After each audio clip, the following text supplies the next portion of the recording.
ইসলামে স্বামী এবং স্ত্রীর সহবাসের সঠিক নিয়ম এবং পদ্ধতি। ইসলামে মানব জীবনের সকল বিধিবিধান রয়েছে। স্বামী স্ত্রীর যৌন মিলনের জন্য সঠিক নিয়ম দেওয়া আছে। কিভাবে সহবাস করতে হবে, কিভাবে সহবাস করা হারাম, কখন সহবাস করা নিষিদ্ধ ইত্যাদি নিয়ম বা পদ্ধতিগুলো কোরআন এবং হাদিসে বর্ণনা করা হয়েছে।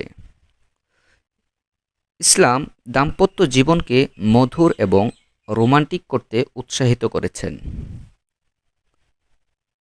আপনি যখন সহবাস করবেন, স্বামী এবং স্ত্রী যখন সহবাস করবে, সহবাসের শুরুতে অবশ্যই আপনি নিয়ত করবেন। আরবিতে নিয়ত করতে হবে এমনটা নয়। নিয়ত মানে মনস্থির করা, মনে মনে এই কামনা করা যে আমি সওয়াব অর্জনের উদ্দেশ্যে আল্লাহর সন্তুষ্টির জন্য সহবাস করব। এর মাধ্যমে নিজেকে হারাম থেকে বিরত রাখব এবং সন্তান লাভের আশা থাকবে। হাদিসে আছে, স্ত্রীর সহবাসও একটি সাদাকা। এর মাধ্যমে সওয়াব বা নেকি অর্জন করা যায়। আপনি যখন একজন পরপুরুষকে স্পর্শ করবেন, আপনার হাতের জিনা হবে। আর আপনি যদি আপনার স্বামীর হাতে স্পর্শ করেন, আপনার হাতের সগীরা গুনাহগুলো মাফ হয়ে যাবে। আপনি যদি আপনার স্বামীর দিকে তাকান, চোখের সগীরা গুনাহগুলো মাফ হয়ে যাবে। এই চোখ দিয়ে যখন আবার পরপুরুষের দিকে তাকাবেন, চোখ দিয়ে আপনার কাবিরা গুনাহ হবে। প্রিয় দিনী মা ও বোনেরা, সহবাসের সময় আদর সোহাগ করা। ইসলামে সহবাসের সময় স্বামী স্ত্রী একে অপরকে আদর সোহাগ করার কথা বলা হয়েছে।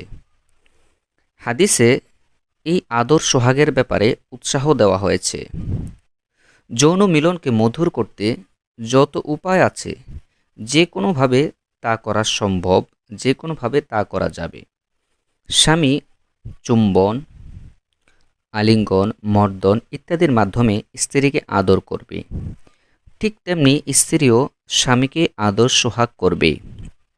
এক্ষেত্রে উভয়ের রেসপন্স বা সাড়া দেওয়া খুবই জরুরি। একে অপরকে মিলনের জন্য আগ্রহী করে তুলবে। একটি কথা বলে রাখি, স্বামী যদি আপনাকে আদর করতে চায়, অর্থাৎ সহবাস করতে চায় কিংবা চুমু দিতে চায়, আলিঙ্গন করতে চায়, মর্দন করতে চায় ইত্যাদি অন্য কিছু যদি করতে চায়, তাহলে আপনি যদি তাকে উৎসাহ না দেন, তাহলে স্বামীর মন ভেঙে যাবে। এতে কিন্তু আপনি গুনাহগার হবেন। দাম্পত্য জীবনে রোমান্টিক সেক্সুয়াল রিলেশন থাকা খুবই প্রয়োজন। এতে করে সম্পর্ক আরও গভীর হয়। অন্যথায় শয়তান খারাপ দিকে আপনাকে নিয়ে যেতে পারে, যা ডিভোর্সের কারণও হতে পারে। সহবাসের সময় দোয়া করা। শয়তান মানুষের রক্তের শিরা উপশিরা অবস্থান করতে পারে। এজন্য সহবাসের সময় দোয়া করতে হয়। স্বামী স্ত্রী মিলনের আগে যে দোয়াটি পড়তে হয়, বিসমিল্লাহি আল্লাহুম্মা জান্নিবনা শাইতানা ওয়া জান্নিবিশ শাইতানা মা রাযাকতানা।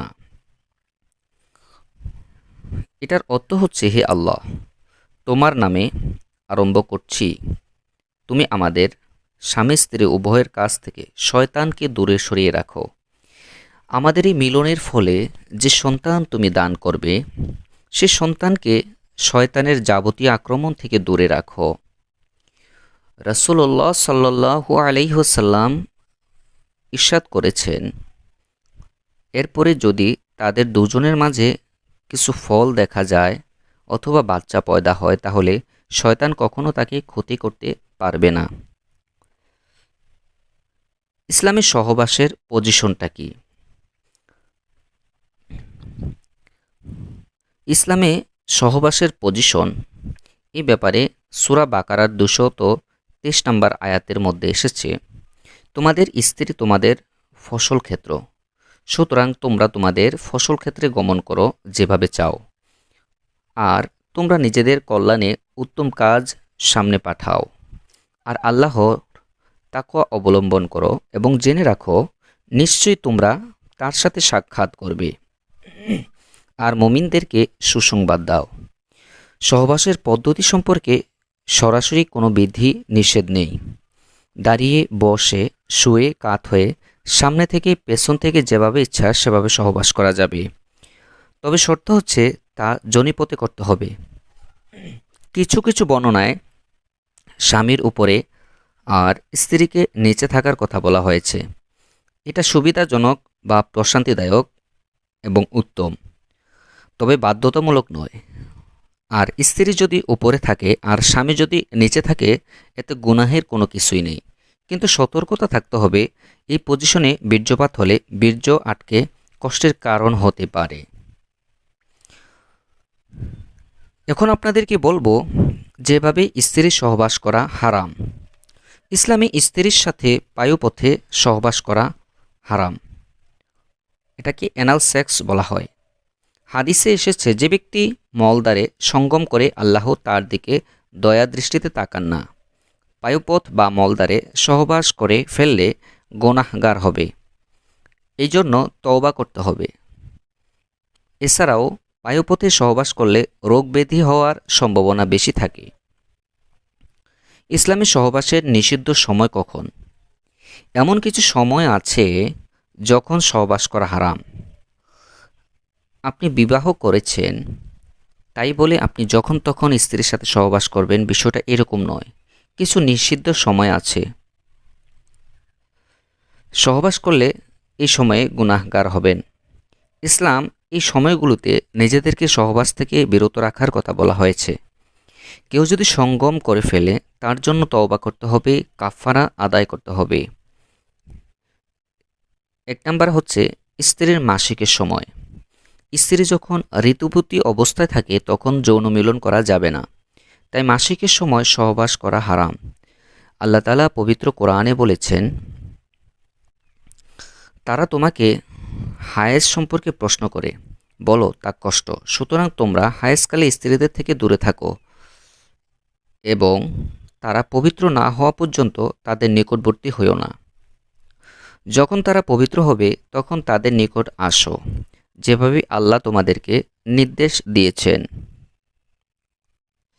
নিশ্চয়ই আল্লাহ তওবাকারীদেরকে ভালোবাসেন এবং ভালোবাসেন অধিক পবিত্রতা অর্জনকারীদেরকে।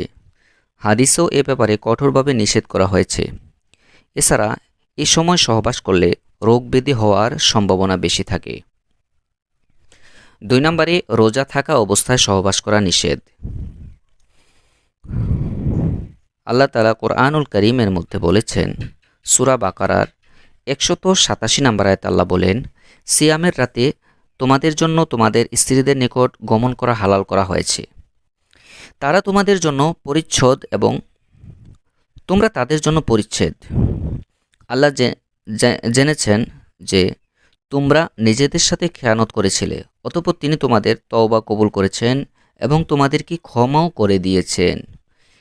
অতএব যখন তোমরা তাদের সাথে মিলিত হবে এবং আল্লাহ তোমাদের জন্য যা কিছু লিখে দিয়েছেন তা অনুসন্ধান করো আর আহার করো এবং পান করো, যতক্ষণ না ফজরের সাদা রেখা কালো রেখা থেকে স্পষ্ট হয়। অতঃপর রাত পর্যন্ত সিয়াম পূর্ণ করো। আর তোমরা মসজিদে এতেকাফরত অবস্থায় স্ত্রীদের সাথে মিলিত হইও না, এটা আল্লাহর সীমারেখা, সুতরাং তোমরা তার নিকটবর্তী হইও না। এভাবেই আল্লাহ তার আয়াতসমূহ মানুষের জন্য স্পষ্ট করেন যাতে তারা তাকওয়া অবলম্বন করে। রোজা থাকা অবস্থায় সহবাস করা হারাম, তবে রমজান মাসে রাত্রিবেলায় সহবাস করা যাবে, দিনের বেলায় সহবাস করা নিষিদ্ধ। ইচ্ছাকৃতভাবে কেউ সঙ্গম করে ফেললে তওবা করতে হবে এবং কাজা কাফারা আদায় করতে হবে। এছাড়াও যে সময় সহবাস করা নিষিদ্ধ তা হলো এতেকাফের সময়, হজের ইহরাম বাঁধা অবস্থায়, স্ত্রীর গর্ভপাতের 40 দিন সময় পর্যন্ত। উপরোক্ত সময়গুলো ছাড়া অন্য যে কোনো সময় যৌন মিলন করা যাবে। এক্ষেত্রে পূর্ণিমা, অমাবস্যা, দিনের বেলা, শুক্রবার, ঈদের দিন, ঈদের রাত, শবে বরাত, শবে কদর রাত ইত্যাদি সময় সহবাস করা যাবে এবং তা বৈধ বা হালাল। এতে কোনো প্রকার ক্ষতি বা গুনাহ হবে না। দর্শক, এখন বলবো স্ত্রী সহবাসের পর ফরজ গোসলের নিয়ম কি। সহবাসের পর বাথ আফটার সেক্স করতে হয়, অর্থাৎ গোসল করতে হয়। এক্ষেত্রে কথা হচ্ছে বীর্যপাত হলে গোসল ফরজ, আবার বীর্যপাত ছাড়াও যদি স্ত্রীর লজ্জাস্থানে সঙ্গম করা হয় তাহলেও গোসল ফরজ হয়ে যাবে। যৌন মিলনের পরেই দ্রুত গোসল করে নেওয়াটাই উত্তম। তবে কেউ যদি পরে করে তাহলে সমস্যা নেই, তবে নামাজের পূর্বে অবশ্যই গোসল করে নিতে হবে। এক্ষেত্রে ইসলামে ফরজ গোসলের নিয়ম পালন করতে হবে। এই গোসল স্বামী এবং স্ত্রী উভয়ের ক্ষেত্রে প্রযোজ্য। সহবাস স্বামী স্ত্রীর মধুর একটি মিলন। স্বামী স্ত্রী উভয়ের শারীরিক এবং মানসিক অবস্থা বুঝে যৌন মিলন করা উচিত। এক্ষেত্রে প্রত্যেক মুসলিমকে অবশ্যই ইসলামিক নিয়ম মানতে হবে। আল্লাহ পাক আমাদেরকে সঠিক নিয়মে সহবাস করার তৌফিক দান করুক, আমিন। দর্শক, যদি ভিডিওটি ভালো লেগে থাকে চ্যানেলটিকে সাবস্ক্রাইব করে দিবেন, পাশে থাকা বেল আইকনটি বাজিয়ে দিবেন। ধন্যবাদ।